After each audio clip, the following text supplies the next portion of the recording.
Hello,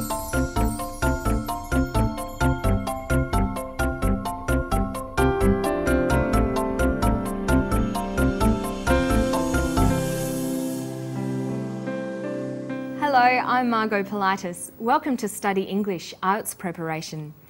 Today we're going to practice our pronunciation. We'll see how pronunciation can change when linking consonants, and then we'll practice pronouncing words beginning with H. Let's begin by taking a look at the story. It's about an area in Melbourne that used to be home to the growling grass frog.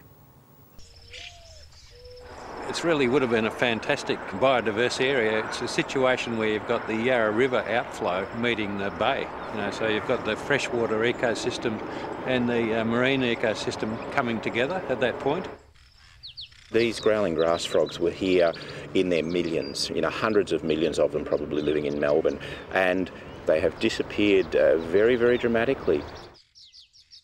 Doing conservation with an animal that people recognise and where they've had a personal experience of an animal disappearing, they understand the reality of what's happening around them and they want to help. And we can get lots of people to come along to a habitat like this and say, I want growling grass frogs back here for my kids and my grandkids, because when I come down, I want to be able to find some tadpoles to show them.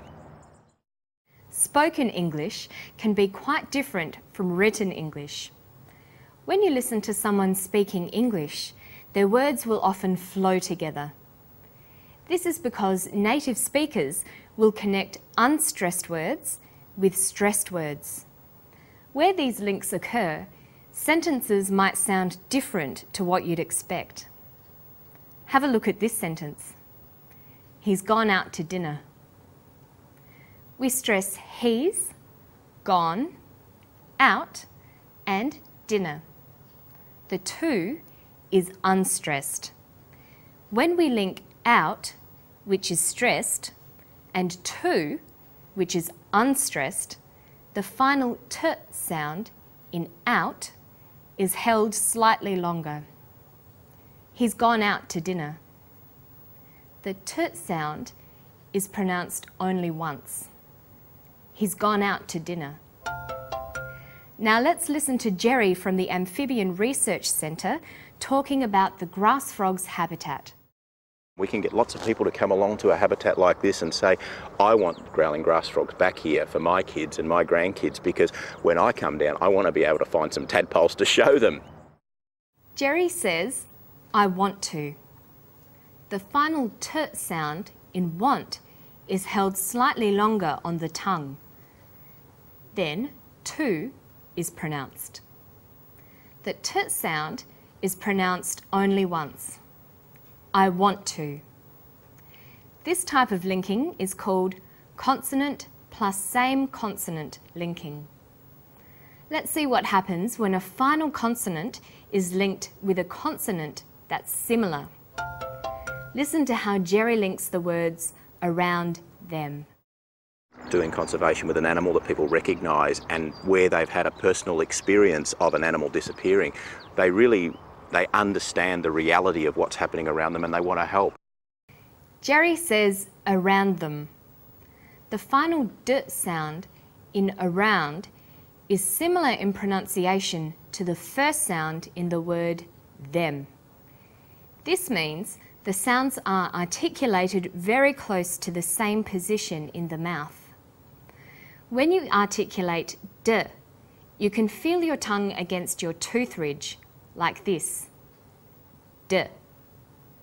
And when you say the, your tongue is between your top and bottom teeth, like this, the. When you are linking words with similar sounds, the final consonant and the first consonant will be pronounced very close to each other in the mouth. This is the case with the final d and initial the sound in around them. This type of linking is called consonant and similar consonant linking. You'll notice that around is stressed, but them is unstressed.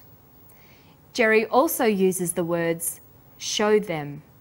Here, show is stressed and them is unstressed. So we say show them. This is vowel and consonant linking. In this example, Jerry clearly pronounces the th in them. Listen again. We can get lots of people to come along to a habitat like this and say, I want growling grass frogs back here for my kids and my grandkids, because when I come down, I want to be able to find some tadpoles to show them. In spoken English, changes also occur when a word begins with the sound H, h. Let's listen to Neil Blake. He's talking about an area they'd like to return native animals and plants to. You'll hear Neil say, would have been fantastic. Listen to his pronunciation of would have. You won't be able to see Neil as he's talking, but it's good practice for the IELTS listening test. See how you go. It really would have been a fantastic biodiverse area. It's a situation where you've got the Yarra River outflow meeting the bay. Neil says would've. When unstressed words begin with the letter H, the h sound is often dropped in connected speech. Here's another example. I think he's in a meeting. The word think is stressed in this sentence, and he's is unstressed. When these words are linked, the h is dropped. In spoken English, we would say, I think he's in a meeting. Some common words that begin with the h sound and are weak forms include the pronouns he, her, him, and his. There's also these auxiliary verbs, have, had, and has. These pronouns and auxiliary verbs have both strong and weak forms. When they are unstressed, the h sound is dropped. But when stressed, the h sound is pronounced. Now let's listen to Jerry. When he says they have, does he pronounce the h? These growling grass frogs were here in their millions, hundreds of millions of them probably living in Melbourne, and they have disappeared very, very dramatically. Because Jerry stressed the auxiliary verb have, the h sound is pronounced. He says, they have. So we've seen that when native speakers connect speech or link sounds in spoken English, changes occur. Being aware of these changes will help you in both the IELTS listening test and also in the speaking test. Let's practice the pronunciation we've talked about today. I'll show you a sentence and see if you can pronounce the highlighted words. Here's the first one. What did you send her? Send is the strong form and her is weak.